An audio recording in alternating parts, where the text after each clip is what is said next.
প্রিয় বন্ধুরা, আজকে আপনাদেরকে দুইটা কথা শোনানোর জন্য আসছি। কেউ স্কিপ করবেন না, সম্পূর্ণ ভিডিওটা শুরু থেকে নিয়ে শেষ পর্যন্ত অবশ্যই দেখবেন।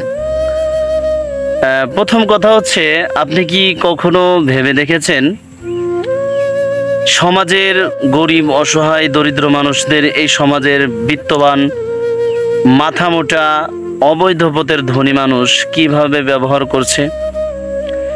একটা দৃষ্টান্ত আপনাকে দেই।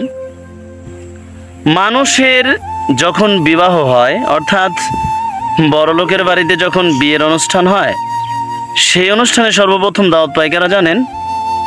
এলাকার বিত্তবান, অবৈধ পথের ধনী মানুষ। কারণ তারা বড় নোটের টাকা দিতে পারবে এবং তারা বিয়েতে আসলে খালি হাতে আসবে না, বড় বড় উপহার নিয়ে আসবে।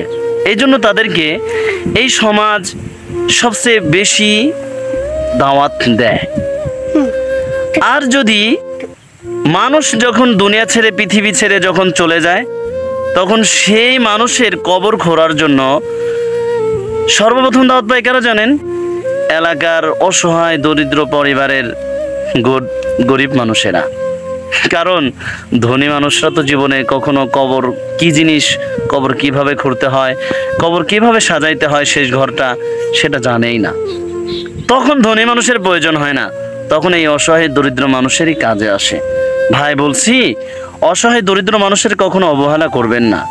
কারণ এই সমাজে যদি গরিব, অসহায়, দরিদ্র মানুষ না থাকতো, তাহলে তোমাদের মতো মানুষ যখন মারা যাইতো, তোমাদের লাশ কবর দেওয়ার প্রয়োজন হতো না, কুকুরে ছিঁড়ে ফুটে খুঁটে খাইতো।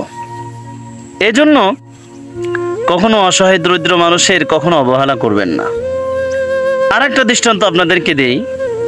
দেখবেন, যদি আত্মীয় স্বজন গরিব হয়, পাশের বাড়িতেও যদি থাকে, 1 বছরের মধ্যে কোনোদিনও খবর নেবে না যে আপনি কেমন আছেন, কি খেয়েছেন।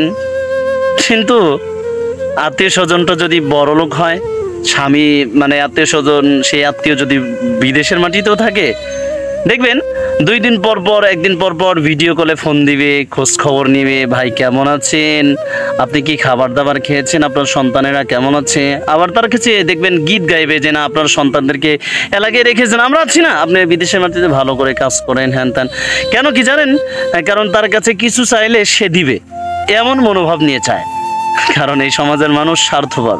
স্বার্থ ছাড়া কেউ কিন্তু কাউকে একটা কথাও বলে না। অতএব এই সমাজে গরিব হয়ে জন্ম নেওয়াটা কোনো অপরাধ নয়। কোনো একজন বিখ্যাত লোক বলেছিলেন, এই সমাজে গরিব হয়ে জন্ম নেওয়াটা এটা কোনো দোষের নয়, তবে গরিব হয়ে মরে যাওয়াটা তোমার দোষের। কিন্তু বাস্তবতা হচ্ছে, এই সমাজে গরিব হয়ে জন্ম নেওয়াটাই মনে হচ্ছে ভুল। কারণ গরিব হলে পাশের বাড়ির আত্মীয় স্বজনরা খোঁজ খবর রাখে না। আর যদি টাকা থাকে আপনার কাছে, তাহলে অনাত্মীয় লোকেরাও তোমার কাছে এসে আত্মীয়তার হাত বাড়িয়ে দিবে এবং খোঁজ খবর নিবে। এটাই বাস্তবতা।